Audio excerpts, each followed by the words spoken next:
The technology you can find on motorcycles has gotten incredibly advanced. You have anti-lock brakes, customizable traction control, and fly-by-wire throttle systems with modifiable throttle maps that can be toggled with just the click of a button. What was once reserved for top-tier sport bikes or prototype racers, where these safety systems provide much-needed stability and peace of mind while you wrangle race bike levels of power, this tech has become increasingly prevalent across all motorcycle categories. And that begs the question, is all this tech detracting from the raw analog spirit of motorcycling? Let's talk about it today. One of the earliest pieces of tech that made their way onto motorcycles were meant to improve rider safety. Anti-lock braking systems have been found on motorcycles since 1988, as the BMW K100 was the first to pioneer the car technology on a motorcycle. ABS prevents the wheels from locking up during hard braking. It achieves this by rapidly modulating the brake pressure, which allows the wheels to maintain traction with road surface.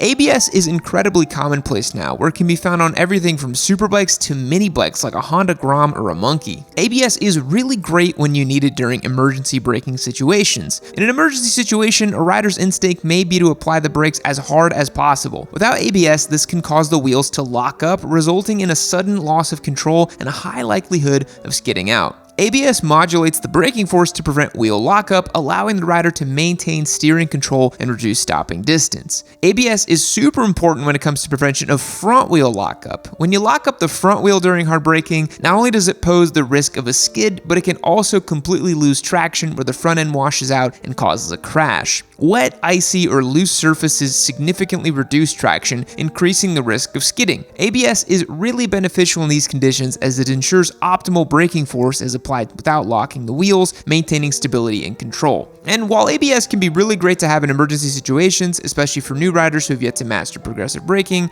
there are some drawbacks to ABS, but we're going to talk about that later in the video. Another really significant piece of motorcycle safety tech is traction control. Traction control systems monitor wheel speeds and other parameters to detect loss of traction. When slippage is detected, the system reduces engine power or applies braking to the affected wheels to restore grip. Rapid acceleration, especially on slippery or uneven surfaces, can cause the rear wheel to lose traction, which in the most extreme circumstances leads to a slide or high side crash. Taking corners at high speeds or on surfaces with low traction like gravel or wet roads increases the risk of the rear wheel slipping out, but TC helps keep the rear wheel in check, providing a safer cornering experience. TC systems have become increasingly advanced too. With the help of 6-axis IMUs, they can use microscopic readings to make real-time adjustments to the power delivery to the wheel, whereas more rudimentary systems strictly cut the ignition when rear wheel slip is detected. Just like ABS, TC is really awesome to have when the situation calls for it, but for some purists there are drawbacks. And don't worry, we're talking more about the sometimes intrusive behavior of TC later in the video as well. In advanced bikes, rider aids like ABS and TC are monitored by a 6-axis IMU. A 6-axis IMU, or an inertial measurement unit, is a sophisticated sensor system that's used on modern bikes to improve stability, handling, and performance. The IMU uses a combination of sensors including accelerometers and gyroscopes to measure the motorcycle's motion and orientation in 6 degrees. The 6-axis IMU on a motorcycle works by continuously monitoring the motorcycle's movement and sending that data to the bike's ECU. It's basically the bike's brain. The ECU then uses this data to make real-time adjustments to the motorcycle's various systems, including safety features like ABS or TC, or even electronic suspension in some models. For example, the IMU can detect when the motorcycle is leaning into a turn. It can adjust the suspension and brakes to provide optimal stability and control. It can also detect sudden changes in acceleration or braking and adjust the engine and transmission accordingly to maintain optimal traction and stability. By and large, electronic rider aids found on race-derived superbikes powered by a 6-axis IMU, for instance like the Yamaha R1, are far more advanced than a more rudimentary system you'd find on a middleweight Suzuki GSX 8R. It's important to note as well that many modern motorcycles have so much power that you literally need these sort of systems to just make sure you get the right power down to the ground. This is something we're seeing in MotoGP, for instance, where the motorcycles are routinely making above 330 wheel horsepower, something insane, and the power is actually only fully uncorked above 4th, 5th, and 6th gears. That's the same on a Panigale V4R. On the stock ECU trim, it doesn't give you full power until 4th and 5th and 6th gears. And truthfully, it's just wheel spin all below that anyways, so you can't even use the power.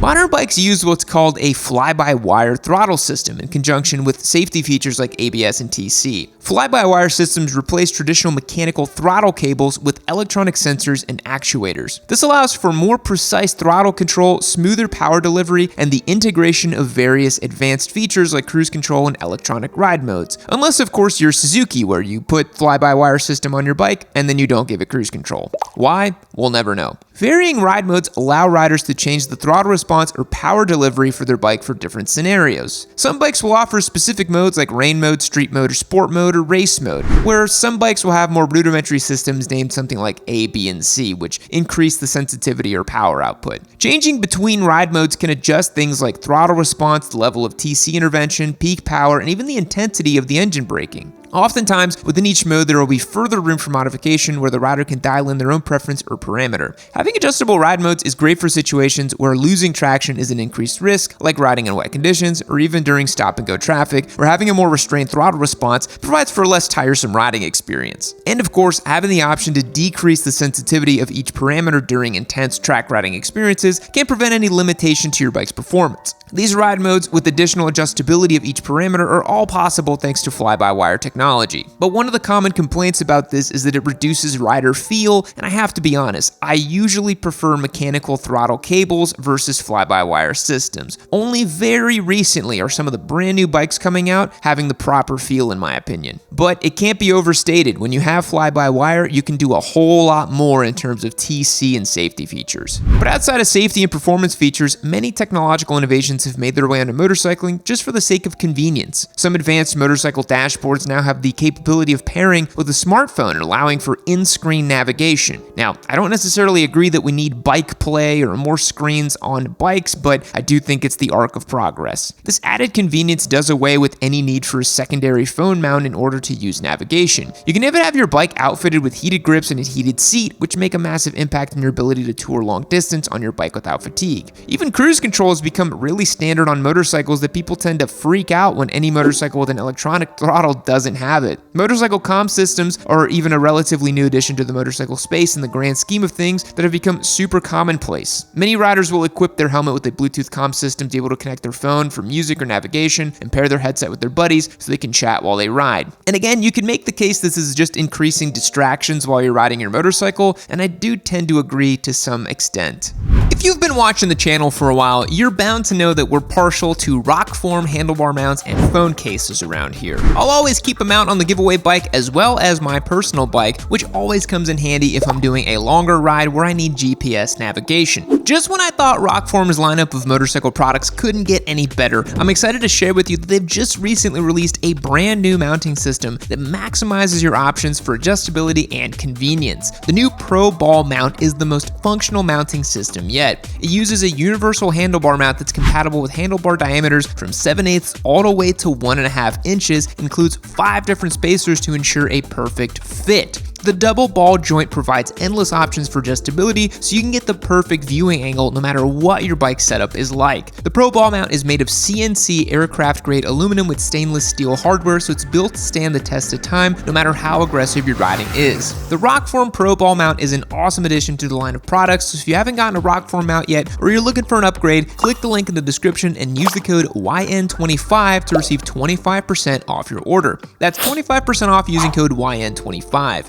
Thanks so much to Rockform for the continued support on the channel. Now let's get back to the show. While technological advancements have undoubtedly enhanced the safety, performance, and comfort of modern motorcycles, there is a segment of the motorcycling community who I guess you could describe as purists, who have probably already made their way to the comment section way before getting to this part of the video, who argue that excessive technology can dilute the raw connected experience that many cherish about riding. These purists value the simplicity and directness of older, less technologically advanced motorcycling, believing that the true essence of motorcycling lies in the rider's full control over the machine, unmediated by electronic aids and computer-assisted interventions. And not to say that I am wholeheartedly in that camp, but I have ridden plenty of raw, unadulterated motorcycles in my tenure, and they do provide an incredibly direct and tactile feeling that can be lost on many modern bikes. Early 2000s superbikes with a cable throttle, no TC, no ABS that are often making significantly less horsepower than a modern bike feel like absolute monsters compared to a 200 horsepower race bike with every electronic aid under the sun.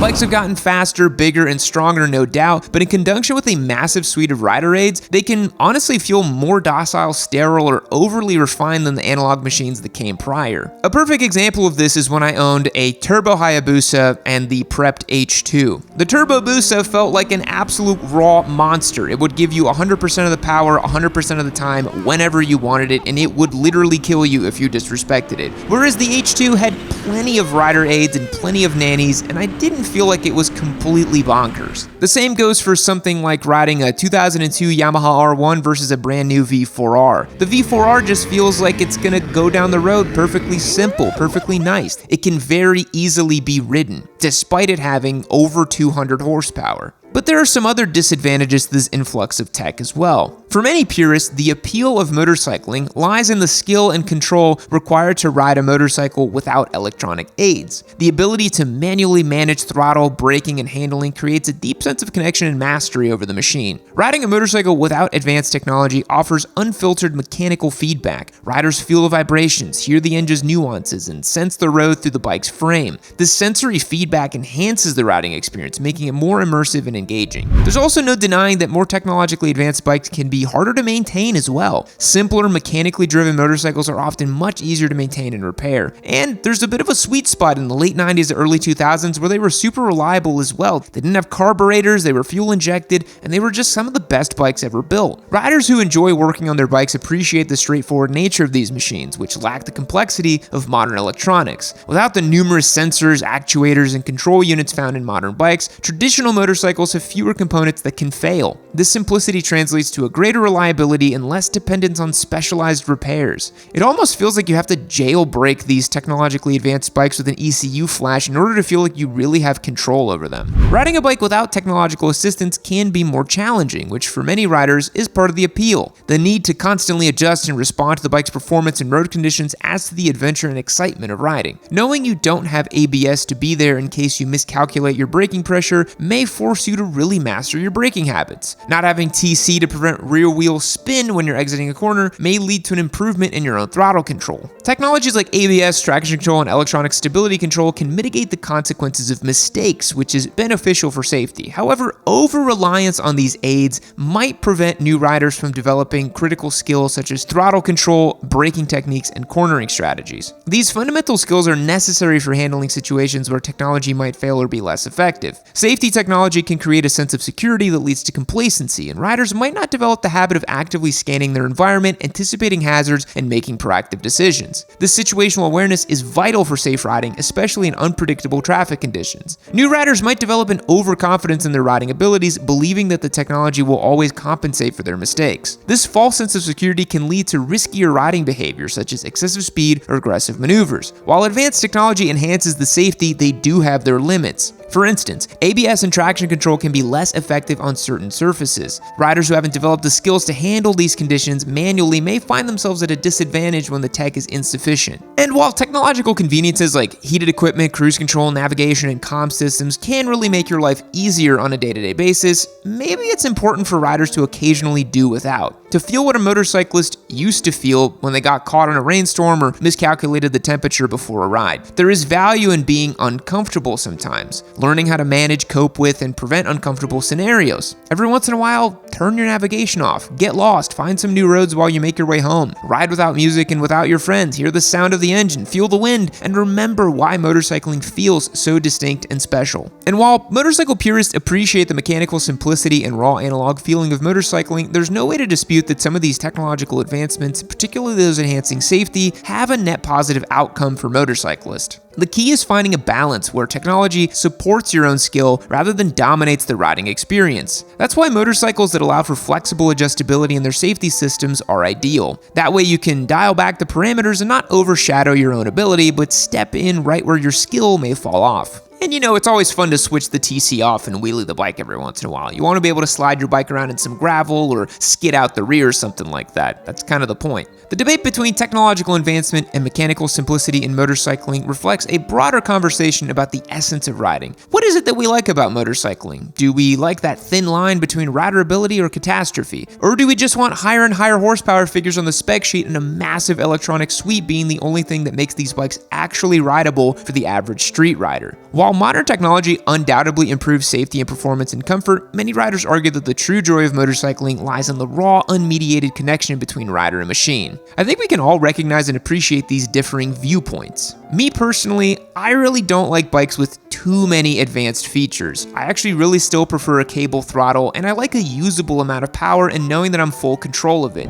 For instance, it doesn't make sense for me to have 250 horsepower if I can't use it, and knowing that I can't use it because it's just simply too much power. But I really like the ability to turn off traction control and be able to wheelie the machine and slide the machine and have fun with it and have full dominion over it. And in my old age, I have grown to really appreciate cruise control and TC and other features that make the ride just a little bit nicer. It's why I'm having a ton of fun with the MT09 SP giveaway bike, because I feel like it really slots in perfectly for everything I'd want a motorcycle to be. It still feels raw, still feels fun, but you can still turn off all the nannies and be a total hoon with it. So what do you think? Is a smaller bike with less tech more fun to ride than a big bike loaded with tech? Are younger riders disadvantaged in their ability to learn true riding skill due to the prevalence of motorcycle tech? Do the creature comforts we've come to appreciate detract from the pure essence of riding? Let me know what you think down below. I'm really curious to hear everyone's perspective. If you enjoy what we do here at Yami Noob, be sure to subscribe to the channel. We have no shortage of premium content in the pipeline you're not going to want to miss. And remember that MT09 SP is up for grabs. Thanks again for watching. I'll catch you all in the next one. Fact: ants do not have lungs. Goodbye. And just like that, the video ends. Much like a wave crashing onto shore, all beautiful things must come to an end. But you know what doesn't have to end is the dialogue between me and you. Head over to yamanoob.co, click the link in the description box down below. You can keep talking to me on the Discord server. I'm on there every single day, and my way of saying thank you to you is I give away these fantastic motorcycles. This is an MT09 SP. Don't miss your chance to win this thing. One of the spiciest and coolest giveaway bikes we've done yet. Hit that link down below and become a member, but while you wait, keep watching the video right over here on Yami Noob.